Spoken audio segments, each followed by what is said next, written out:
That spells out as doc, by the way. Phil. You got it. That's right. We're just two docs now. We can call each other Doc. Up, Doc. Yeah. What's up, Doc?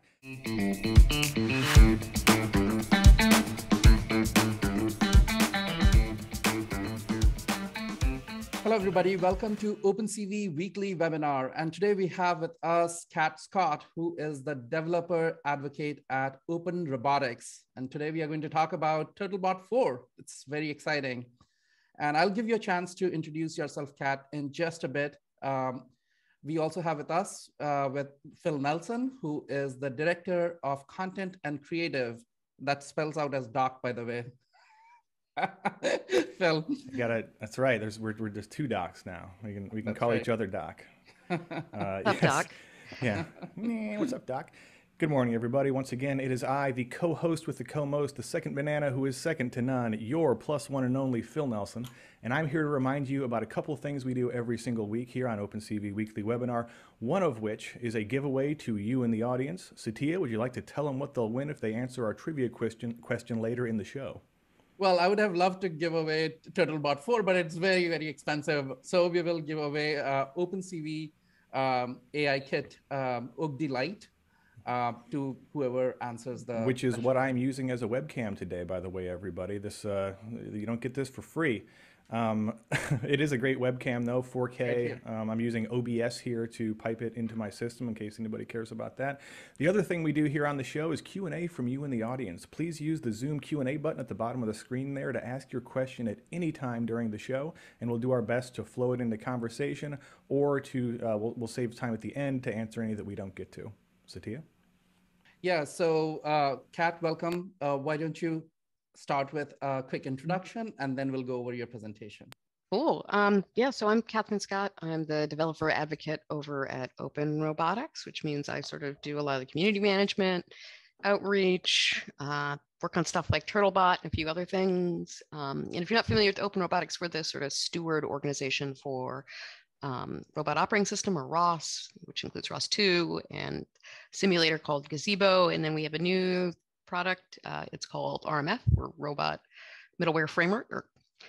And so that is basically a set of tools to connect a bunch of robots together and do some planning. And that's all open source. Yeah, and I would have liked to have given away Turtlebot. We actually don't have any yet. They're not shipping till June. We're just taking pre-orders, but I have one. It's always the problem with when you make hardware. We learned this during the original OpenCV AI Kit campaign, is when you make hardware, you never have your own hardware. You just never have it. Like everybody else has it, and you just never have it. Oh yeah, well, no one has it yet. It's just kind of, supply chain stuff is really backed up, and it's keeps pressing out too. But we're pretty confident we can start having stuff roll out in June. So you're taking pre-orders. It's funny, a lot of people do not know the history of Open Robotics and OpenCV. We originated from the same company. Willow Garage at one point was managing both Open Robotics and OpenCV, and we split from there. And now we have come full circle with OpenCV AI Kit being part of Turtlebot. The twin quasars of open source engineering. Or a subset of it, at least. All right, let's get started. All right, well, why don't I share my screen? Boom. We good? You guys see that? Yep. All right, let me make it full screen. All right, so let's talk about Turtlebot. But let's start with some history, because I like to start things off with history. Are you also seeing these black Yeah, boxes? there's a couple of slashy privacy bars. You see this? No, I do not. I'm not sure what the deal is. It's some kind of screen share thing. I'm not sure. Maybe you can try restarting the screen again. I see these privacy boxes completely blacked out. Yeah, it's like they're there to hide sensitive information or something. Really? Yeah. Oh no, it's the Zoom. It's because it's the Zoom control thing. So she can. It's just hiding the Zoom screen share. Oh, I see. Controls. Can you move those to a different display or hide them somehow? Yeah. There we go. Oh, yeah. Perfect. Yeah, You're the smart one. Yeah, much. Well, so they always get in my way too. Like when I volunteer teach and stuff, it's like the Zoom control is not. Great. I agree. Anyway, you guys can see everything now? Yeah, it's better. I mean, there's still kind of crowding the corner of the screen there, but if we can't get rid of them entirely, you know. Okay, oh, hey, done. there we go. Perfect. Okay, great. Range. Oh, All right. Oh, wait, they're early, back now. but it's fine. What the hell? Okay. Let's see here. Can we do this? I think that's as good as I'm gonna get. Yeah, here. that's perfect. The other one, the box. Okay. That's probably good enough. All right. Well, so let's talk about some history. Let's go back to like 60s, 70s, 80s computing history. So Turtlebot is this sort of lineage. It comes from this long history of building robots, building like educational tools for software engineers to make more software engineers, right? So in approximately, I think it's 67, I got it on the next slide. There's this guy, Professor Seymour Papert, Professor Cynthia Solomon, this guy, Wally. They're all kind of working together. They, were early, they all sort of collaborated together at MIT. They're sort of the people that were the inception of the MIT Media Lab. Seymour Papert went on to work on Lego Mindstorms, One Laptop per Child, which was this project that was that about 2010 or something like that, trying to build a super cheap laptop. And it was sort of subsumed, I think, not subsumed, but it's sort of the precursor, I think, to the Raspberry Pi, right? Let's build a super duper cheap open compute module that people can use for learning. And then Cynthia here and Wally, they went on to work at, well, it's not really Raytheon. It was BBN Technologies. They were acquired by Raytheon a few years ago. BBN is a really interesting company. You should look at the history of BBN because they're the ones who built the internet. They built the early internet. They were the sort of prime contractor when DARPA was like, hey, we want to build this giant network to connect all the computers. Can we find somebody to do that? One thing to note here, this is actually one of the precursors to Turtlebot right there. Okay, so Logo was this language, this educational programming language designed in '67 by these people. It's not the first thing I ever wrote code for was to draw a little circle with Logo. Yeah. So it's not an acronym. They just coined it. It derives from meaning thought. I put a really nice little article right up about the history of Logo down here in the corner. But it's just this really simple language where you kind of assume that you're like a turtle and you can go forward, you can rotate left, you can rotate right, you can go forward, and you can build these fairly complex graphics out of a turtle. Just with those those were all the commands available to you to draw. So that's So, people that are younger than us might not know how this works. Yeah. But it was a really cool. It was really great for education because it was especially in the the monochrome display days. This was a great way to visualize this sort of almost how like an early way to write an algorithm for people that didn't know how to use computers at all yet. I mean, you have to think at the time, right? This is like Pong was fancy. And Pong was actually fairly late in the game, right? But you need a very simple. We're talking like a terminal like that, right? You need to be able to draw on it. How do you do any sort of graphics work on there? So this is like basically Logo became sort of this open sourcey thing where people used it for education. It ran on the Apple II. You could get a variant of it for Atari. I picked this up at a swap meet or the Vintage Computer Festival. I actually have this Valiant Turtle robot from 1983, which is, you think about it, really the precursor to Turtlebot. Wow. That's awesome. And it says on here, I don't know the provenance, but it says Mark III prototype. So this is a prototype. And what you can see here is, I'm not going to remove this shell because it's pretty fragile, but underneath here, there's actually a little hole for a pen. And what you would do is you would connect this to your Commodore 64, and you could send it commands, and you could actually, do some sort of spirograph drawing, kind of like that. Like a pen plotter. Yeah, it's a pen plotter. I mean, it's basically a pen plotter for kids. Oh, and That's so cool. My kid, there's one that's the exact same thing. Wait. Okay. I got it. I got it covered. You got it? Okay. All right. So this is sort of the provenance of all this turtle stuff, of all these sort of drawing robots, and you can see it today. You can see the history. This is an Irobot. They sent me one of these. This is a Irobot Root. It was a company. I think they were acquired by Irobot. Very, just this other robot evolved, right? It's just a pin plotter. There's a little lever in here where you can put a dry erase marker. And it's kind of cool. My desk is metal and it has magnets on it, so you can put it on a wall. Oh, that's cool. So you could have it on like a whiteboard moving around there. That is badass. I want one of those now. Well, we got the big boy version. I'll show you in a second. But you can kind of, I guess the point here is that you can see this long history of, hey, we're going to build a robot. What do we want the robot to do? Well, the best thing we can think of that's fun to play with is to draw, to move around. I think you can even see the lineage of all this in things like Scratch on the Raspberry Pi, because it went from like OLPC, the one laptop per child, to, hey, well, let's make about 10, 12 years ago, let's make this tiny $50 computer that is affordable and get kids programming in a very simple, manner. All right, so approximately 2007, as Satya mentioned, there was this place called Willow Garage, and they built robots like the PR2.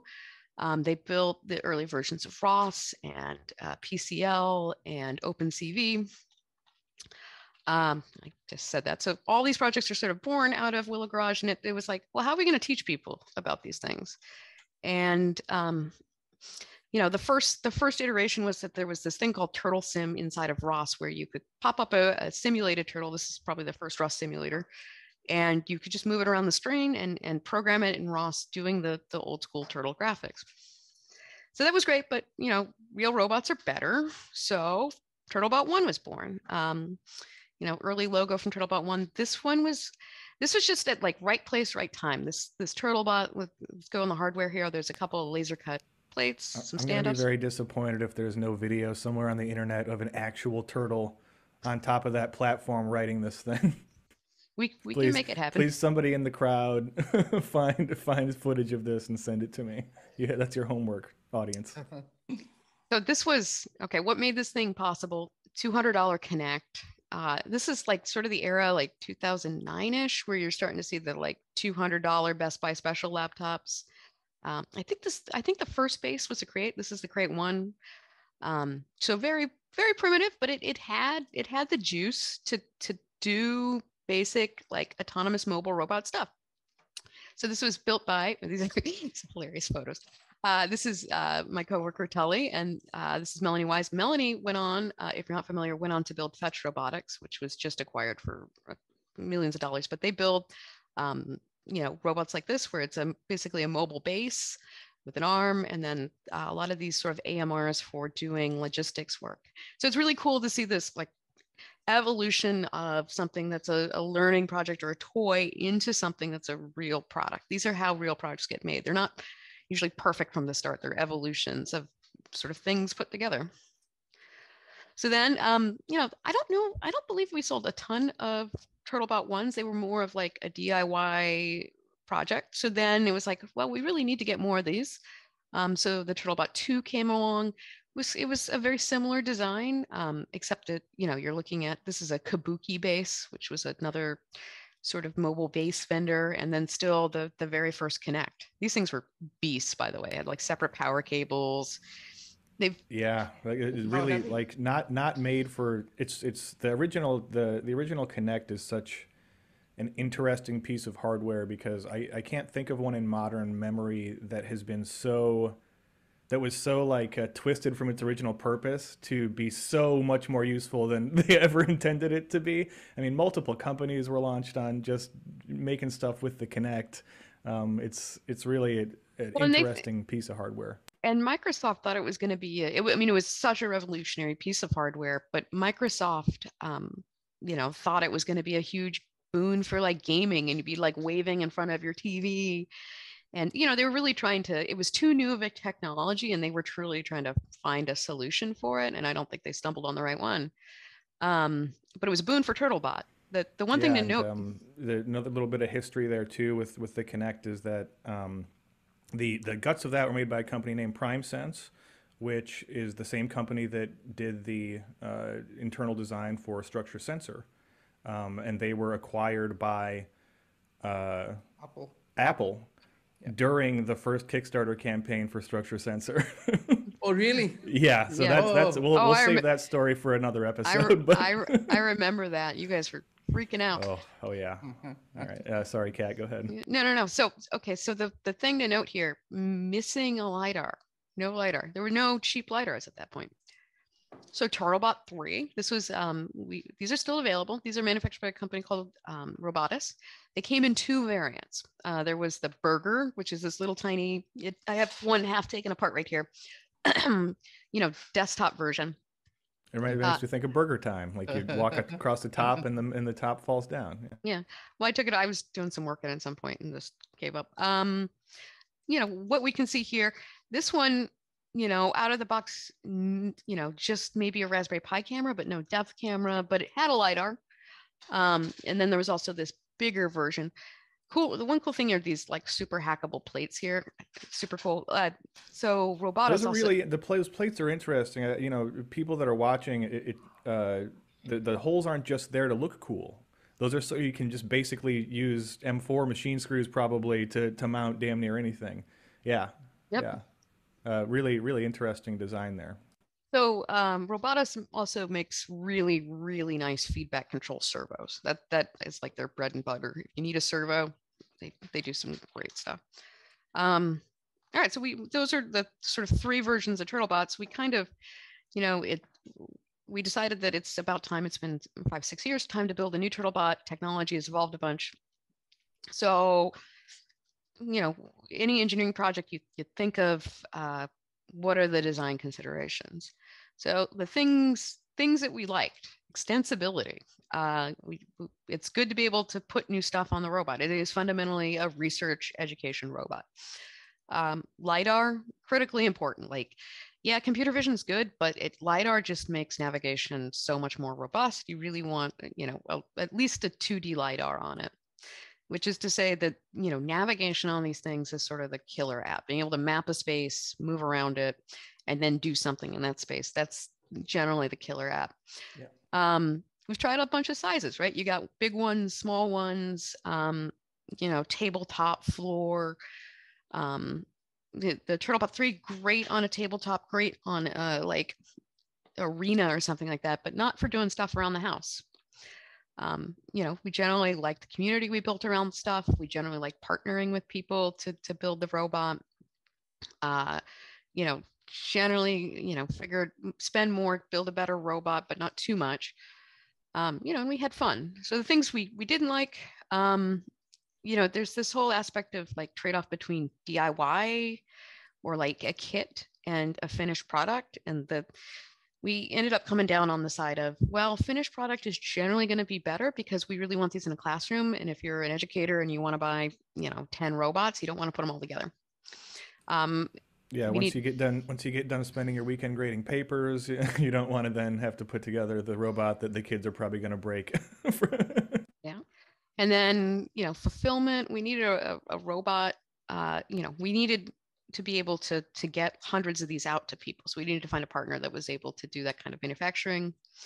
We wanted more simulation, because simulation is basically making free robots for people. And I'll talk about that in a minute. I'll show you guys some sims. So we're not giving away a robot, but everyone is going home with a simulated robot today. It's like Oprah, like reach under your chair. There is a simulation. There's a GitHub repository under your chair. Scan the QR code under your chair. Yeah. Big one, big thing is batteries. Include them, which gets you, like, they need to be included in the base, because that gets you all the like power certification, work with somebody who knows how to ship them. And then also a charging dock. It's great to be able to tell your robot to go charge itself. Yeah. Yep. And then table versus floor. We decided floor, more computer vision capabilities, and then just better human robot interaction. Needed space for more user interfaces. All right. So So I kind of have all my notes. These are my chicken scratches all the time. We decided, okay, we got to have computer vision and LiDAR, got to have a mobile-based charging dock. We need better ability to do human robot interactions, at least like a little screen or something and some buttons. We need a power distribution system. And I really, really think that we should, we should be more forward looking. Let's use USB-C so we can do power and data. It's a little bit early, but I think it's about time. Back to base, and then simulation. Right. So one other thing you mentioned, computer vision and LiDAR, but are there other sensors like the touch sensor and other things are also there, right? Yeah. So there's on most of the mobile bases, there is a cliff sensor, a bump sensor. Some of them have like a 1D, 2D LiDAR. They at least if they're a vacuum, right, they need to figure out where the edge is. So they at least have that. IMU, but I'll talk a little bit about that, what's in there. Okay. But yeah, so we're putting all this together in the middle of pandemic, it was kind of like right place, right time, right partners, everything kind of fell into place. So Lexonis had just shipped their first hardware, and we were super excited about the OAK-D and the OAK-D Pro. And it's like, we can get this much compute with this much power consumption at this price point. It was almost a no-brainer at that point. And they were actually available. Yes, they were available to buy, unlike a lot of companies. Right. Yeah. So it was like, let's work with them. Another big one, Irobot they actually came to us before they shipped, and we're like, hey, we're building a new robot. What are your needs? What do these things look like? Can you give us some feedback in the process of building this mobile base? So they were a great partner. All of the new iRobots actually run ROS 2 underneath, which is amazing. It's fantastic. That's a big milestone for ROS. Yeah, I mean, they only mention it on the Create, but I believe it's all of the new robots. Wow. Because this is the same base they use for everything else. This is just fantastic. It's a commercial build quality. They're moving in a much more open source direction, which is fantastic. It's got a charging dock. It's got all the certification. It's got both sensors, and I believe there's like a state estimator in there. So you have like wheel odometry and an IMU and a few other things in there. And so it actually has a pretty good sense of where it moves. And so the problem with the Create One, and I encountered this in grad school because I had to work on a Create One, was that you would say there was no feedback control. So you would say, move forward for, at this rate for 30 seconds, right? Like spin the wheels. How far you went depended a lot on the slipperiness of the surface that you were on. So you really didn't have a good sense of how far you moved in any one direction, or how good at doing the thing I told you to do you did, if that makes sense. To bring it around for people that are dumb like me, sort of like the ice levels in Mario. Yes, ice levels. Turtlebots on actually down in Silicon Valley, Tully, who built the Turtlebot, does the robots on ice every year down in Silicon Valley. That sounds extremely fun. Yes, there is a robots on ice. So Kat, could you explain a little bit for people who don't know, which includes me, what is Create 3 and Create 1? So a Create is iRobots, like they take the vacuum out and they just give you everything but the vacuum. Got it. Right? So okay. It's basically their hacker version of the Create. It's I want the base. Okay. Yeah. And then the big, huge partnership was right place, right time. Clearpath came to us and they're like, let's go build a robot. Clearpath, if you're not familiar, they're one of my favorite companies. They're a Canadian research robotics company. And so they have multiple divisions. They also have like a vehicle autonomy AMR component too, but they build. So if you're like, say you want to do like research for like a Mars rover, but you're not going to build a Mars rover. You want to like work on, say, the subsystem that, I don't know, moves I'm just throwing stuff out here, but moves the solar panel during the day to optimize like, power distribution or something like that. You want to work on that problem, but you don't want to build the robot. They'll ship you something like this Husky over there. And so it's all put together. You just write it into your grant. It comes up. They're just really, really good at building, robots, these sorts of robots that aren't mass produced like like the Irobot crates or something. They're more like low rate production. They're going to build a few thousand, few hundred of them, and they're going to be kind of expensive. They're all up in, I think all their offices are up in Ontario. They're all just, if you've ever worked with Canadian engineers, they're always just amazingly talented and well-trained. And it's a joy to work with them. They're super polite. They're incredibly efficient. Nothing but love for Canada on this show, unlike those filthy Iowans. Yeah. Agree. Yeah, and they're just wonderful people to work with. And they use the thing is they're a big ROS shop. They use ROS every day. We write ROS, and so we use it, but they really use it. They put it on robots, they send it to people, they got to make it work, they got to ship it, it's got to work. Oops. So we came up, and I'll talk for a minute, and then I'll do some demos here real quick. So kaboom, we built the Turtlebot 4. There are 2 versions, kind of like Turtlebot 3. On the left, you can see the light version, which is just the, let's make, the MVP version of the robot, the cheapest, I don't want to say cheapest possible, but the least expensive, because we really do want to get these into everyone's hands. And then there's the standard edition here, which is a little bit more of a souped up. You get, it's the higher trim level. You get the OpenCV Pro versus the OpenCV Lite. You get a lot more power distribution capabilities, ability to sort of mount stuff everywhere. They're both really, really nice robots. Spec sheets. So you can see that they switch sides, unfortunately here. Sorry. So Turtlebot Pro, you're going to get a little bit heavier.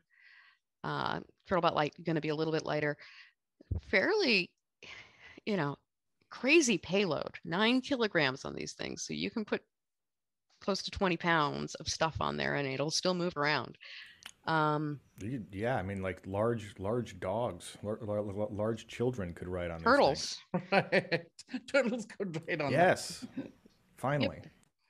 About 0.5 meters per second. Charge time is about 2.5 hours. Operating time 2.5 to 4 hours, depending on load. You really want you can take this robot and you can put it in a fairly sizable warehouse, and it can go around and it can map the whole thing, which is fairly nice. Both of them have the RP LiDAR, which is, I think this is the newest one at about 1 degree of angular resolution. Fairly nice LiDAR for the price point. And then again, OpenCV Pro and OpenCV Lite for vision. And then as you were asking, this is the full list of sensors. We got 2 front bumper zones, 2 wheel encoders, IR cliff sensors, IR obstacle sensors, optical flow sensor for odometry. So it's doing its own sort of state estimation odometry internally. Gyroscope, accelerometer, and battery level monitor. Sweet. Those cliff sensors are real important. Mm-hmm. Right. And the IMUs, are they through the OpenCV Pro and OpenCV Lite, or there is an external IMU as well? So internal to the Create 3, there is an IMU, but you can also use, I'm sure you can use the one on the OpenCV as well. Okay. Or you can, sanity check them off each other. If you want to do something like pose fusion. Yeah. Probably, if you want to go learn pose fusion and write a ROS node to do like odometry from pose fusion between the 2, I think that would be a super cool feature. Right. Again, and IMUs are so noisy. It's good to get multiple of those if possible, right? And the ones that aren't noisy you're like 10x the cost of the noisier ones. Yeah. Totally. And yeah, I'll talk about a couple of features that I like on this thing, and then Raspberry Pi 4B, the 4 gigabyte version, because there's a lot of different variants.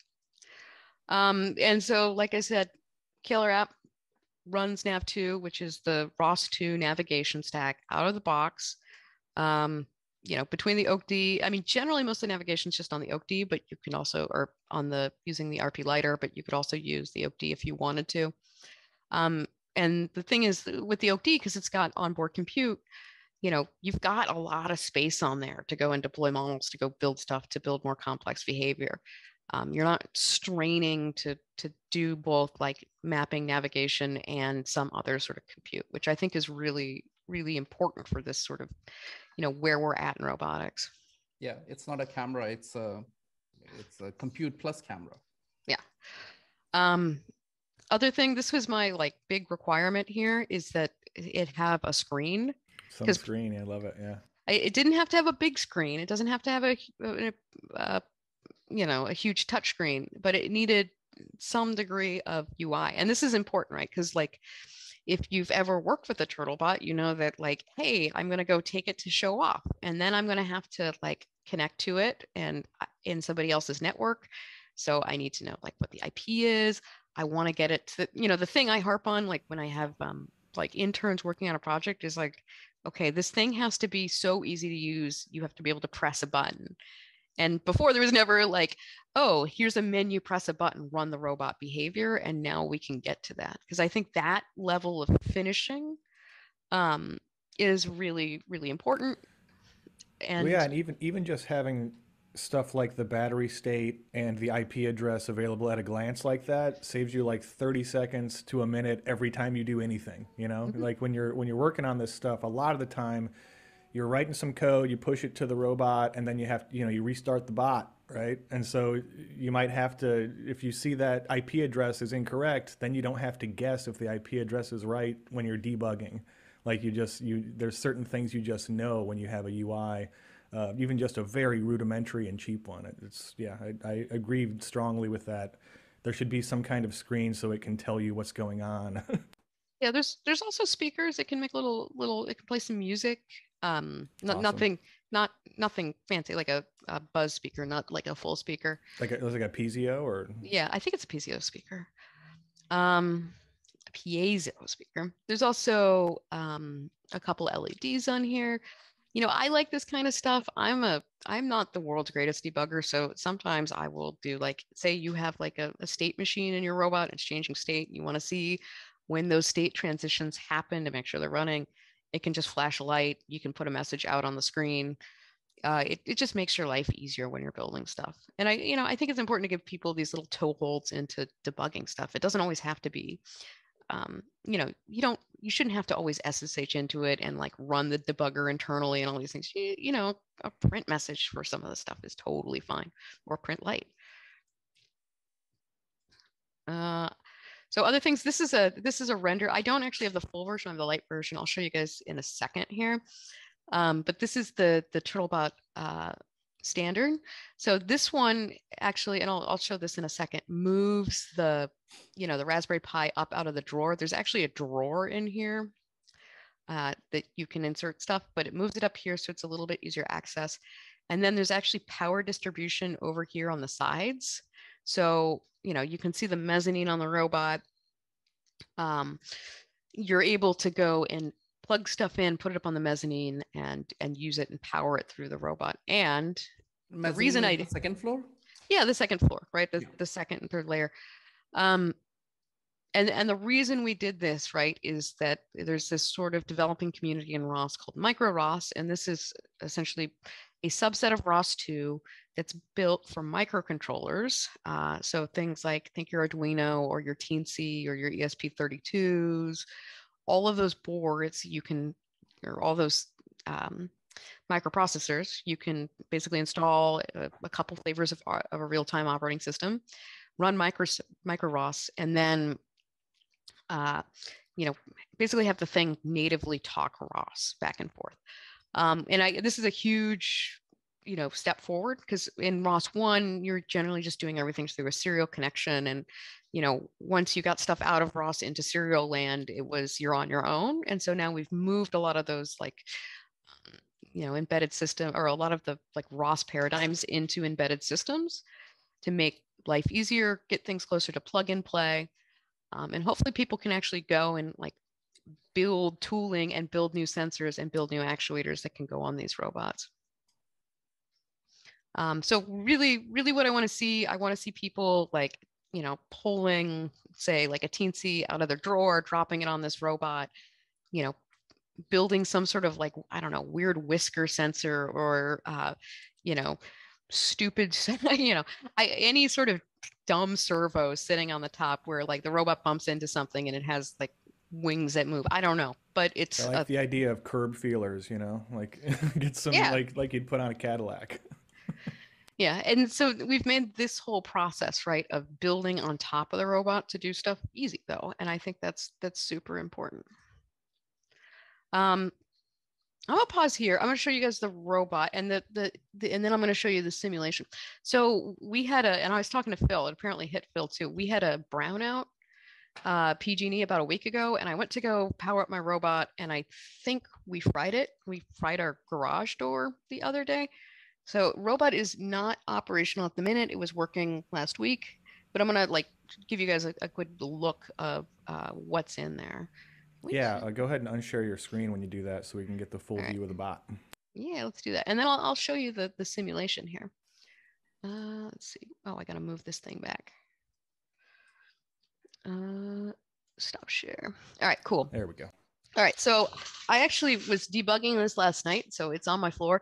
But the cool thing about this robot is that it comes apart. So I'm going to take the top off first. I'll put it together. So this is the top plate.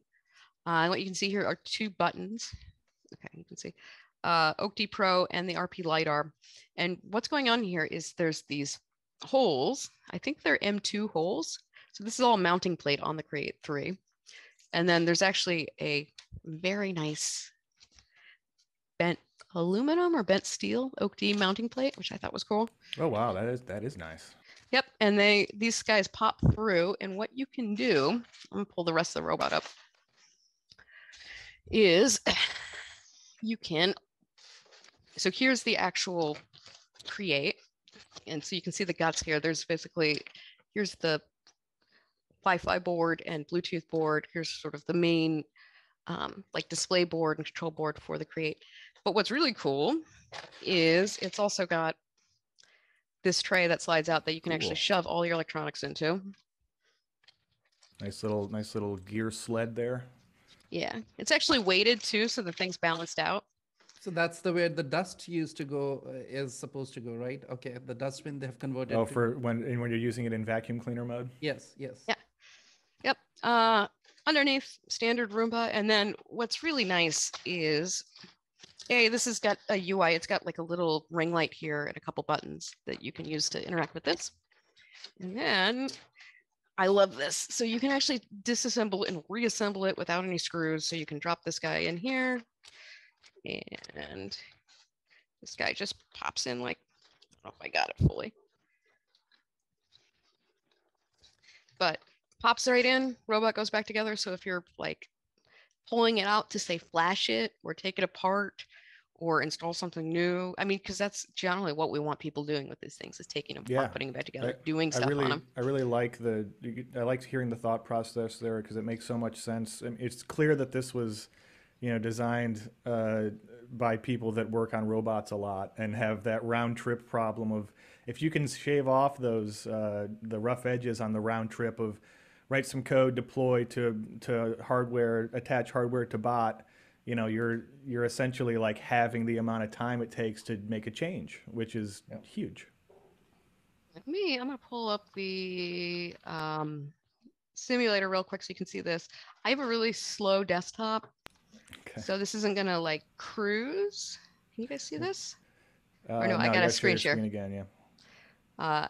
And I'm trying to fit this all in one screen, so it's going to be a little bit crowded. That's all right. It's all right. Brave live demo. We love the gambare. We love the you can do it. We love the demos here.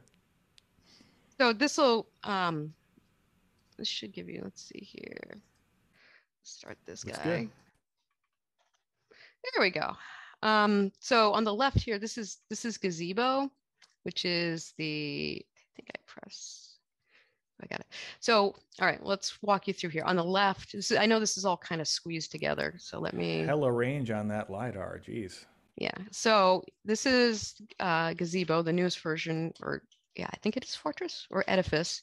So this is and things are really laggy for me because I got the screen share and stuff going too, but so this is our simulator. So we can simulate the robot with physics, with graphics. It's, you know, running at about 1/10 real speed here, but you can speed it up if you use a smaller environment. Oops. Nice textures on those girders. Thank you. Let's move. All right, I'm gonna scroll back in here. And then we basically have a, these are basically the controls on the robot itself, so you can simulate it. So this would be the screen on the, this is the full robot or the standard Turtlebot. So here are all this, here are all the controls on it, as you would see on the screen. So I think I can do this and it should undock. Yeah, it's running it like a lot slower. So you can also see there's like the indicator lights up here that'll blink and do stuff. And you can go and you can actually move the robot around. Let's see if we can get it to undock.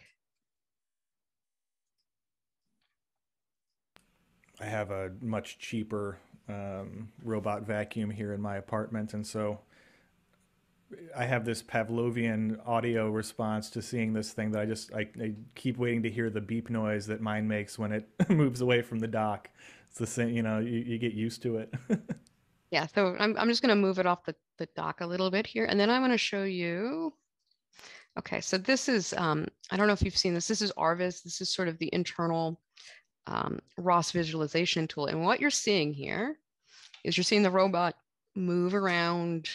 This is the TF tree, which is all the transforms, all the position differences All between the normals and parts of the robot.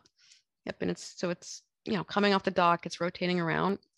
And then what you see here is a 2D top-down view of, like, say, that whole room with a simulated LiDAR. And what we're doing here is we're basically showing where all the edges are, where you're going to build your map.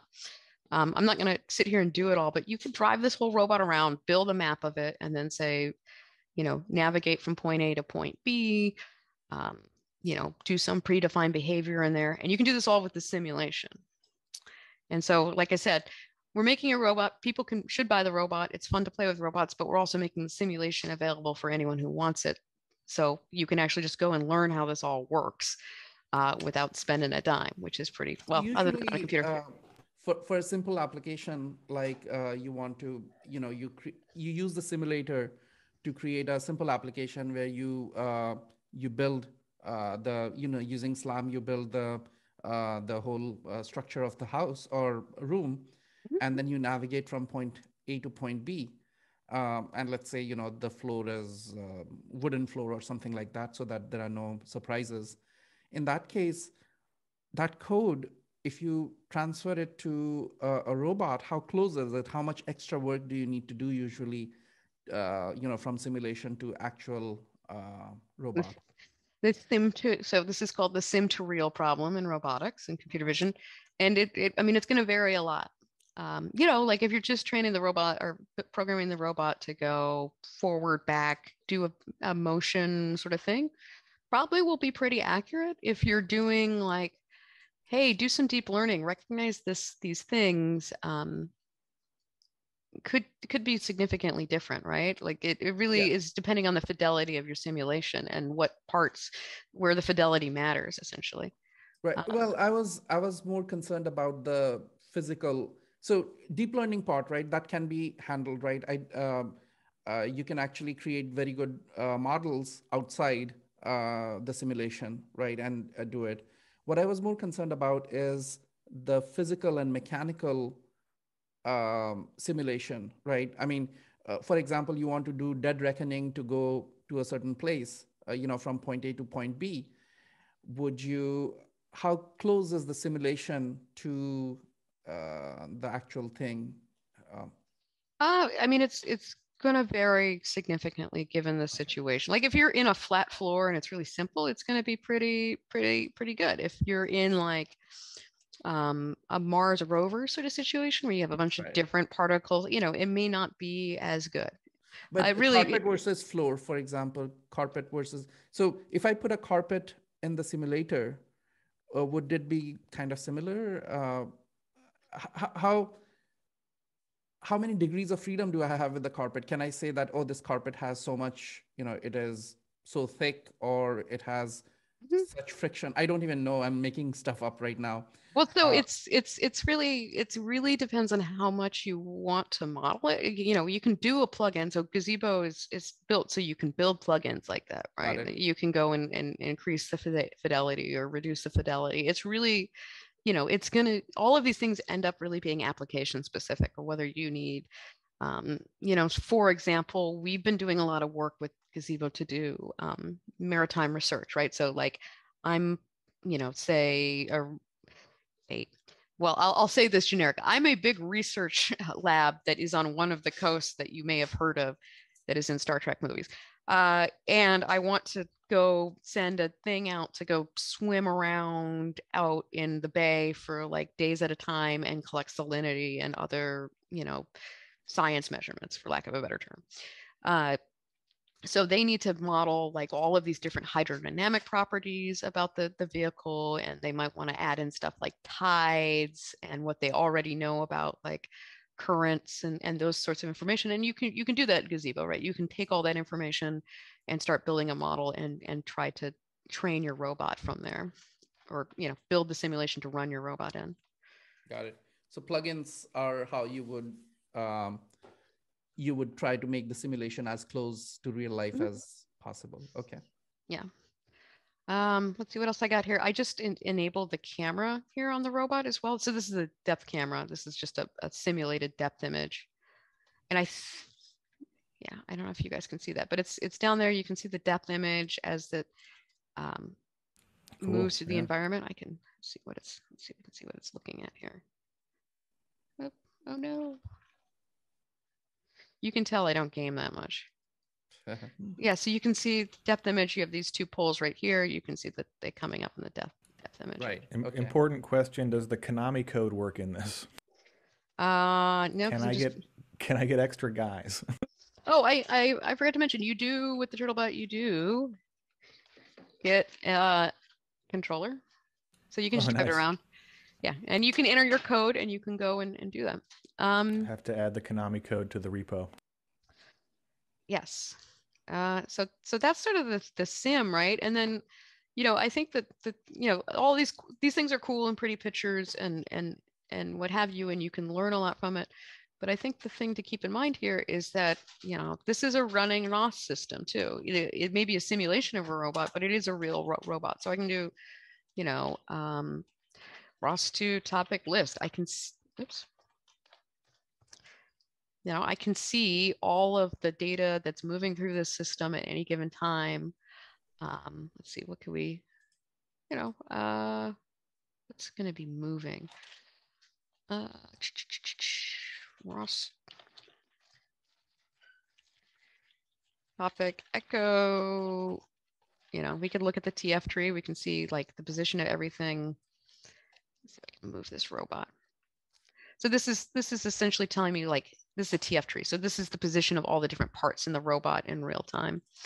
All of your standard ROS things that you want to learn, like how to run the command line, how to build modules, they're all available just inside the simulation.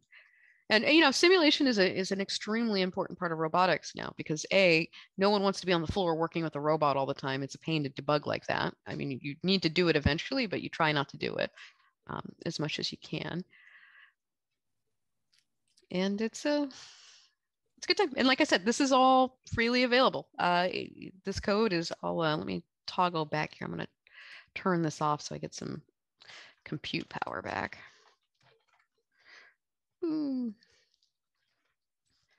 Yeah, so I put this all in tinyURL. You can take a look at the sim. It's TB4Sim on Bitly. Awesome. We'll include that link in the show notes, of course. Yeah, and then so I'm in the process of writing lessons for this. So there are going to be slides. There's going to be basically people walking you through a lot of this stuff. Clearpath has put together a manual. So all of this really basic, just start it up, get it moving around for both the simulation and the robot is a freely available manual as well that you can just sort of, you know, nice clean docs, easy to use. And, you know, there's been a lot of, even if you're like not you know, a robotics person, there's been like a lot of development on interfaces. There's this company called Foxglove. They built basically, this is the control panel for one of the cruise vehicles.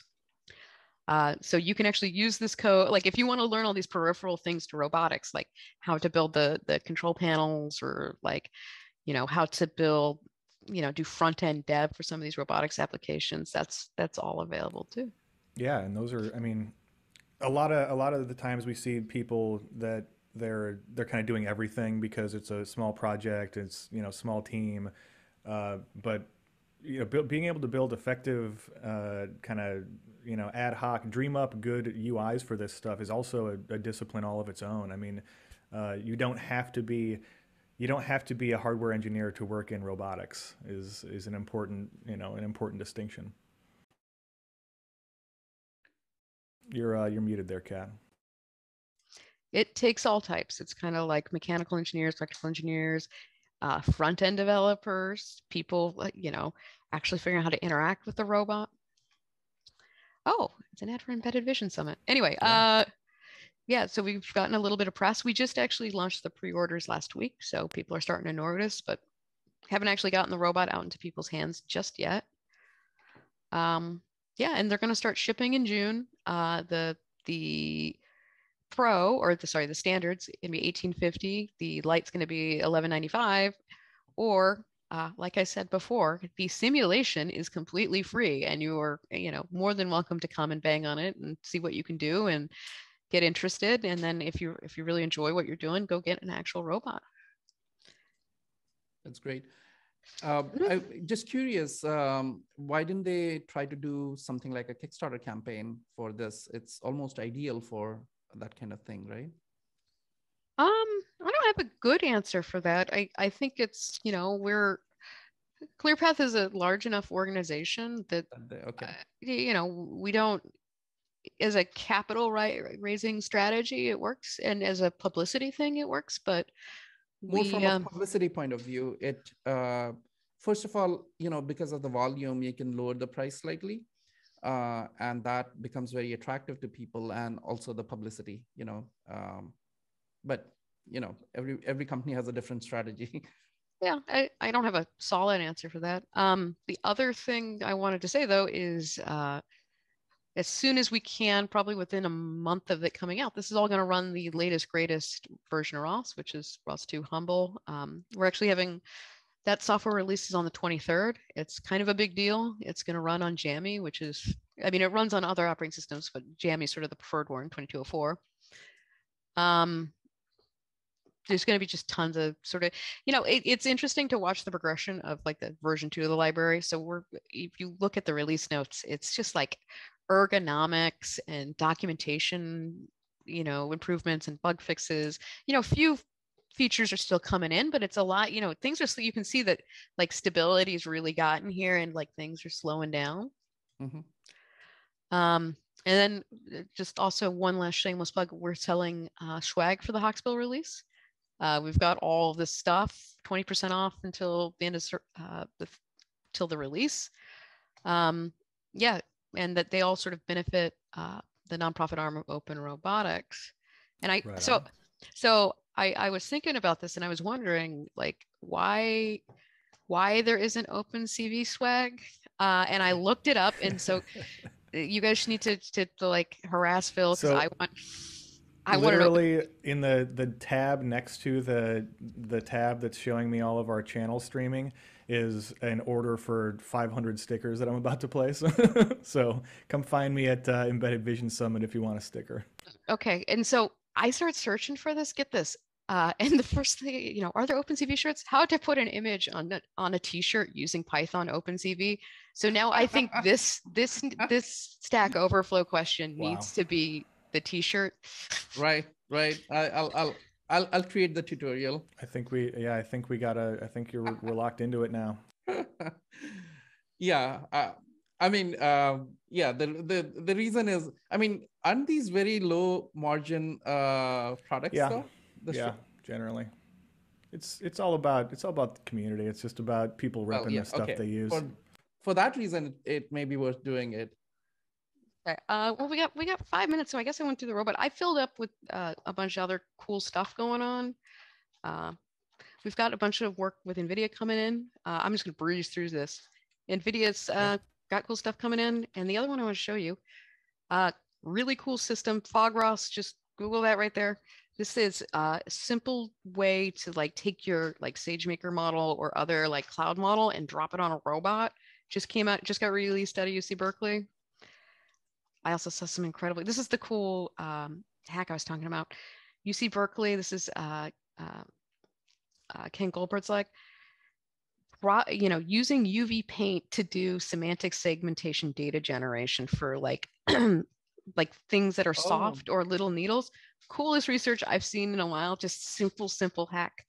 I guess I wasn't watching time too well. Do you guys want to do some questions? I love UV paint. It's one of my favorite things. Yeah, we should definitely do our giveaway here. So yeah, please go ahead and unshare your screen there, Kat, if you will. Yeah. I'll bring everybody around to the pay window. All right. All right. So, if this is your first time joining us, or if you just need a reminder, one of the things we do here is a giveaway to you in the live Zoom audience. One lucky person who answers our trivia question correctly will win an Oak D Lite. So the way this works is you're going to answer in the chat window in Zoom. If you're not in Zoom, get into Zoom. It's opencv.live, but be quick. During the if you have won recently, please don't answer. If you won within the last 2 months, give other people a chance to win. That's Phil's rule, by the way. That's right. It's mean. I'm a mean old man. So during, get ready to answer. During the program here, we talked about a programming language called Logo. What year was Logo first released? Ha! Some of y'all were too early. Jesse, good guess, but you're too early. Jason, too early. Michael Weiss, it looks like 1967 was the correct answer. Congratulations, Michael. Please send one email to phil@opencv.org and we will make sure that you get your prize. Yeah, 1967, because that's pre-Pong. That's pre like almost all digital electronic amusements. Gosh. It's 13 years before I was born. Yeah, that's how long ago it was. Yeah, so we got time for a couple questions here. Yeah, I'm looking at them. You want me to? Yeah, I'll grab them out here so I can. John Morse would like to know, is the Oak D mounting bracket available individually? I was going to ask that myself because it looks really cool. I don't think it is, but I can petition. Let me talk to Clearpath about that. Let me see. Show them this video about how the people are clamoring for it. Yeah, I will. I'll talk to him next week. I'll see what I can do. We'll see. Excellent. Thanks. Another question here from John is, are there plans to create a version of this similar to the Husky that's made to work outside? The Turtlebot? Not right now. I mean, I think that's a good idea. That's not in our roadmap. Let's put it that way. It might be in Clearpath's roadmap. Who knows? Right on. Serge would like to know which. How do you decide to do this simulator stuff? What kind of choices do you have to make with, say, Gazebo to try to shorten that translation time from sim to reality? Can you talk a little bit more about that? Well, I'm going to preface this by saying this is not a solved question. There's so many simulators out there, right? So there's like simulators that are particularly geared towards vehicles, right? Or there are other ones, that are more for, really good fidelity versus like, I want really good visual assets. There's no right one. It's sort of like a trade-off, it's an engineering trade-off analysis at the end of the day. Mm-hmm. Like which one is going to, I want to do this, which one is going to, work best for me? Which one has the features that it's going to get me there quickest? Gotcha. Chris would like to know, if you write some software in Python with PyTorch, how is it possible to integrate that with a ROS system easily? It shouldn't be bad. In the slides, I think I pointed to this new Foxy. I mean, it's a fairly new ROS package, but it's guy's got like Yellow X just running in a ROS node, and I think he did it all with PyTorch. Yeah, cool. You know, if you Google PyTorch ROS, you should be able to find something. It should probably just be as simple as like installing PyTorch and calling out from your node. If you're, I mean, just to add to it, if you're actually developing or training a model using PyTorch, it doesn't matter because you can just train that model, export it to, OpenCV AI Kit format, which is the same as OpenVINO format. And then that model will run no matter where you have trained it, right? On the OAK Lite. If it is a vision model, right, and you're using the OpenCV AI Kit for doing your inference, then that piece is already pretty simple. Saying the tools you use to train it are sort of irrelevant because you're just going to be providing the trained model, not the whole method for training. Yeah, most of the time PyTorch people use it for training the model, not really deploying the model. Yeah. Yeah, unless I'm wrong about people start using tools in different ways. So people can surprise you sometimes, but usually it is for training the model, and you can train the model separately and bring it to OpenCV AI Kit or ROS. Right, definitely. John would also like to. John also noticed the Marshall amps in your background there. I don't think Kat plays. I don't think those are hers. No, those are my partners. And we don't say the word because he'll slam in here. Oh, you want to talk about guitars? I mean, again, that might have to be a separate show. We'll do OpenCV After Dark and talk about guitars and my collection of weird little synthesizers. Oh, I have that one. It's over here actually. That's probably my favorite pocket operator, the robot one. It's excellent. Pocket operator by Teenage Engineering, an incredible hardware manufacturer and designer. They're also behind the hardware for the Playdate, the new game console made by Panic, longtime Mac software developers, Panic. Really looking forward to that. Those just shipped, by the way, the first round apparently. Mine is going to come next month maybe, which I'm really excited about. It's a little tiny game platform that has a hand crank on it. Super cool. I'm trying my stuff. Yeah, super cool. I kind of want one. Yeah, I'm glad. I mean, because of the supply chain stuff, you had to order them super early. They went through stuff. But yeah, so to recap, if anybody wants OpenCV stickers and you're going to be at Embedded Vision Summit next week, hit me up. I will have some amount of them. I may make you answer a trivia question though. I can't promise that I won't. They may cost you either one beer or one. They might have to answer me these questions 3 like Tim from Monty Python. With that, Satya, you want to take us home? Yeah, thank you so much, Kat. This was no problem. A great presentation. We learned a lot about Turtlebot, the history as well as the new Turtlebot. And thanks, Phil, as always, for organizing this show. And thanks a lot to all our audience. We will continue doing this Thursday webinar, bring new people in. Thanks for your support. Absolutely. And if you haven't got enough of me yet, you will be able to find me at Microsoft Build as well. So look for the OpenCV Spatial AI Contest breakout session. I'll see you there. Yeah, and we will, Phil and I will also be at the Embedded Vision Summit next week. So please come and say hello if you're there. I will be. Come bug us. Buy me a drink. I will be at ICRA in 2 weeks if anyone's going to ICRA, and Automate. But will you have stickers is the important question. Yes, I actually just ordered them. Because you're a pro. that is why. All right. Sounds good. Thank you so much. Yep. Thanks, y'all. Bye. Thanks so much for watching this episode of the webinar. Please hit that like button, subscribe, and don't forget to tap the little bell icon to be notified when new episodes drop. This week's episode was brought to you by OpenCV Courses.